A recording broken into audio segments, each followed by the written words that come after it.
Bonjour et bienvenue sur France 24 et sur Radio France Internationale pour une interview exceptionnelle du secrétaire général des Nations Unies, Antonio Guterres. Il est avec nous en duplex depuis le siège de l'organisation à New York. Avec moi pour cette interview, Christophe Boisbouvier de Radio France Internationale. Monsieur le secrétaire général, bonjour. Bonjour, c'est un plaisir d'être avec vous.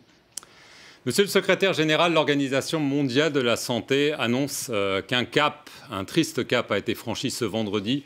Plus d'un demi-million de personnes sont confirmées ayant contracté le coronavirus. On parle de plus de 20 000 morts. Les chiffres records tombent tous les jours ici en Europe ainsi qu'aux États-Unis. Vous avez évoqué la possibilité de millions de victimes de cette pandémie. N'êtes-vous pas trop alarmiste ? C'est évident que nous sommes encore dans une courbe qui est une courbe exponentielle. Si on ne fait pas un effort coordonné partout dans le monde pour briser cette évolution, et ça veut dire une stratégie de suppression de la transmission partout, d'une façon coordonnée, organisée, ensemble, le risque, c'est de la propagation, surtout dans les pays les moins munis de systèmes de santé. C'est la propagation de ce virus sans limite, jusqu'à atteindre les 60% ou 70% de la population qui engendre cette immunité collective dont on parle. Et ça veut dire des millions de personnes infectées et des millions de morts. Et c'est ce qu'il faut éviter à tout prix. Et ça exige une concertation efficace entre tous les pays. Et surtout, on a eu hier la réunion du G20, les pays du G20 qui représentent 80% de l'économie mondiale et 90% des infections.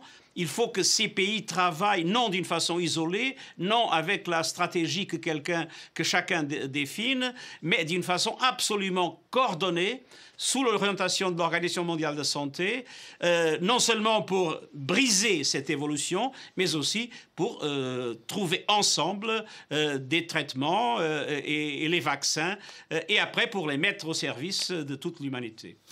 Alors, pour l'instant, l'Afrique est moins touchée que le reste du monde. Est-ce que vous pensez, Monsieur Guterres, que l'Afrique peut échapper à ce virus? Et sinon, quels sont concrètement les équipements médicaux dont les pays les plus démunis ont besoin? Par quels moyens on peut les acheminer alors que les aéroports sont fermés? Et puis, quels sont, à vos yeux, en Afrique, les pays prioritaires pour cette aide?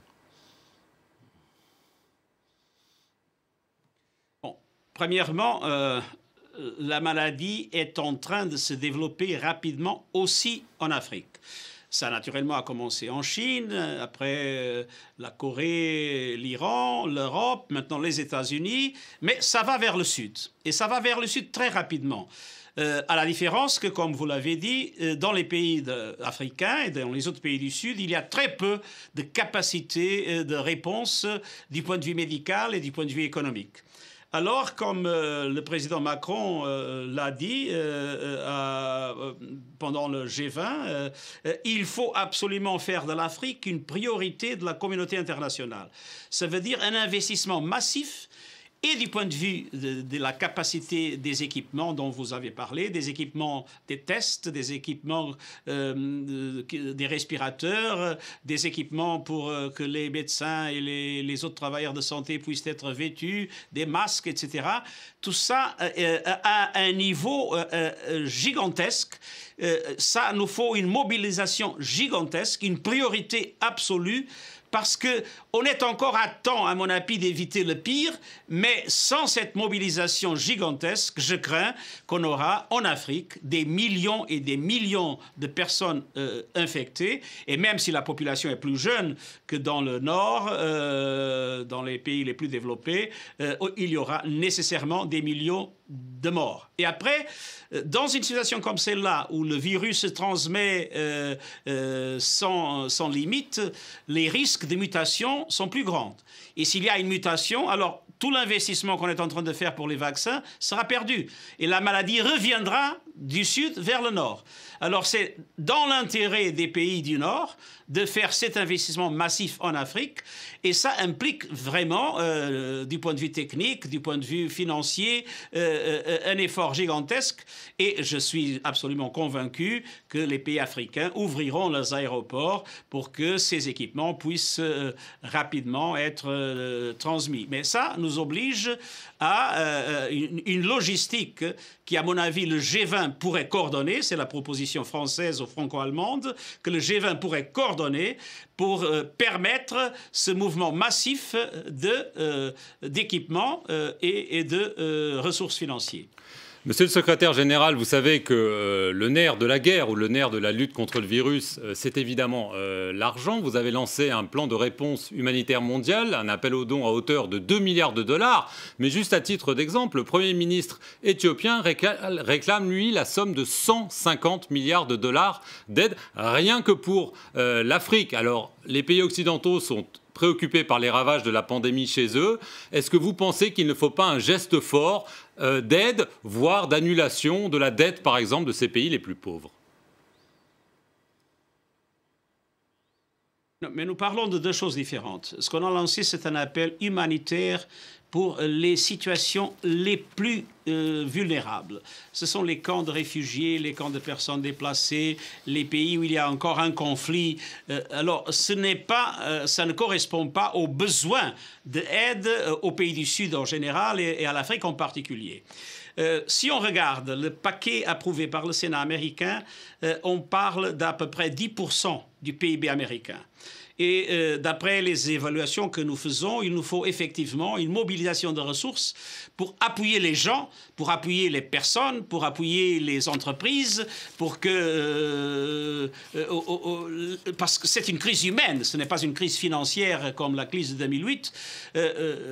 Notre estimation, c'est qu'on a besoin de quelque chose comme 10% du PIB, et au niveau des pays développés, mais aussi au niveau des pays en développement. Ça veut dire qu'il nous faudrait, vers le Grand Sud, une mobilisation de ressources que, en anglais, on dit 3 trillions. Je ne sais pas exactement comment traduire en français. 3 000 milliards. Trillion dollars. Parce que... exactement, 3 000 milliards de dollars. Alors, c'est l'estimation que nous faisons. Le Fonds monétaire international a une capacité de prêter à peu près 1 000 milliards. Je crois on devrait faire une émission de droits de tirage spéciaux avec l'objectif d'appuyer les pays en développement. Dans les contacts qu'on a eus avec le Fonds monétaire, on estime qu'on aurait des besoins d'à peu près un autre 500 000 milliards. Et en même temps, il nous faut absolument avoir ce qu'en anglais s'appelle les swaps entre les banques centrales pour permettre que les économies émergentes puissent avoir la liquidité nécessaire pour faire face à leurs besoins immédiats. Et en plus, renforcer la capacité de la Banque mondiale, d'autres institutions financières internationales et d'autres mécanismes d'aide coordonnés. Et notre estimation, c'est cette estimation d'à peu près, comme je vous disais, au moins 10% du PIB global et 10% du PIB dans le monde en développement. Et cette aide massive n'a rien à voir avec la demande qu'on a faite des fonds pour de l'aide humanitaire spécifique dans les cas les plus vulnérables. Monsieur le secrétaire général, il nous reste 2 minutes, si vous permettez. Et je crois qu'il faut absolument le faire. Monsieur le secrétaire général, il nous reste 2 minutes, le temps est très compté, donc c'est la question politique aussi, si vous avez le temps de l'aborder, elle est importante. À tous les pays en guerre, vous avez lancé un appel solennel au cessez-le-feu, mais regardez au Sahel et surtout en Libye, eh bien, personne ne le respecte cet appel, puisque les combats continuent, ils redoublent même de violence, comme si certains voulaient profiter du focus international sur le coronavirus. Est-ce que votre appel ne risque pas d'être un échec ? Oui, il risque d'être un échec, mais on est en train de tout faire pour l'éviter. tous mes représentants spéciaux, tous les chefs des opérations de maintien de la paix sont activement engagés dans des négociations, et en Yémen, et en Libye, et en Syrie, et dans d'autres endroits, pour essayer de transformer cet appel, premièrement dans l'acceptation du cessez-le-feu. Et cette acceptation a été annoncée d'ailleurs par les deux côtés du Yémen, par quelques-uns des acteurs en Syrie, même en Libye, maintenant récemment au Cameroun, aux Philippines. Alors je vois qu'il y a un mouvement, mais entre l'acceptation, un principe d'un cessez-le-feu et l'application concrète, il y a tout un travail énorme à faire. Et là, il faut que tout le monde puisse s'associer à cet appel et faire pression sur les acteurs de la guerre pour qu'ils comprennent que notre ennemi, c'est le virus. Ce ne sont pas les autres hommes et femmes des pays qui sont en conflit. Merci, Monsieur le Secrétaire Général, de nous avoir accordé cet entretien. Et merci à vous de nous avoir suivis sur nos deux antennes, RFI et France 24.